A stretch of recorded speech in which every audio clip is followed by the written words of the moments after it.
Hello friends, welcome to our YouTube channel.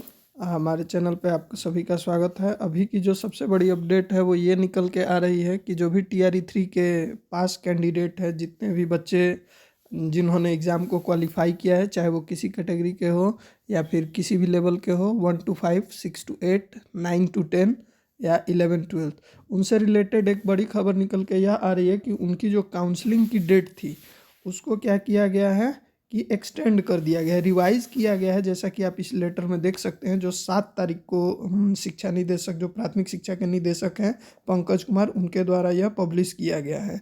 इसमें पहले जो काउंसलिंग 9 तारीख से 16 जनवरी तक होने वाली थी, चाहे वो स्कूल टीचर 1 to 5 के हों या फिर 6 to 8 के या 9-10 के या 11-12 के, उनके डेट को एक्सटेंड किया गया है 21 से 30 तारीख तक। इन 21 जनवरी से 30 जनवरी के बीच में उनका काउंसलिंग होगा। क्योंकि ये इसलिए किया गया था क्योंकि BPSC के द्वारा अभी जिला अलॉट नहीं किया गया है।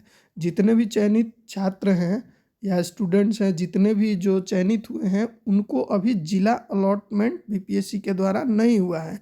और इनकी काउंसलिंग होगी कहाँ या डॉक्यूमेंट वेरिफिकेशन होगा कहाँ, वो जब डिस्ट्रिक्ट अलॉट हो जाएगा उसके बाद ये सूचना दी जाएगी। मुख्य रूप से TRE 1 और TRE 2 के जितने भी कैंडिडेट थे, उनकी जो काउंसलिंग या डॉक्यूमेंट वेरिफिकेशन हुआ था वो हुआ था DRCC पर। ज़्यादातर ज़िलों में यही हुआ था, तो उम्मीद है कि अब की बार भी DRCC पर ही इनकी काउंसलिंग होगी।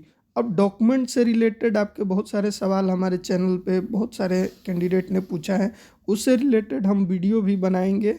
इसके बाद अभी जो फ़िलहाल न्यूज़ है वो ये है कि जितने भी वाटर मार्क डॉक्यूमेंट है जो आपने वेबसाइट पे अपलोड किया है, लाइक 1 to 5 के लिए हैं तो DLED और 10+2 तक का डॉक्यूमेंट, एजुकेशनल क्वालिफिकेशन से रिलेटेड, आरक्षण से संबंधित, ये सारे डॉक्यूमेंट वाटर मार्क का 2 सेट आपको सभी का निकाल के अपने पास रखना है। साथ ही साथ सॉफ्ट कॉपी आप अपने मेल पे या मोबाइल में सेव रख सकते हैं फ्यूचर के ज़रूरत के लिए।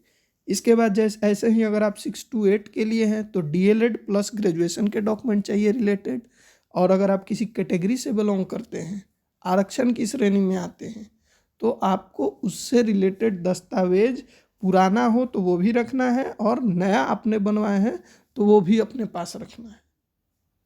ऐसे ही 9-10 के लिए ग्रेजुएशन प्लस BEd, 11-12 के लिए PG यानी पोस्ट ग्रेजुएट, स्नातकोत्तर और BEd के डॉक्यूमेंट आपको चाहिए। साथ ही साथ एस्टेट आपके पास होना चाहिए।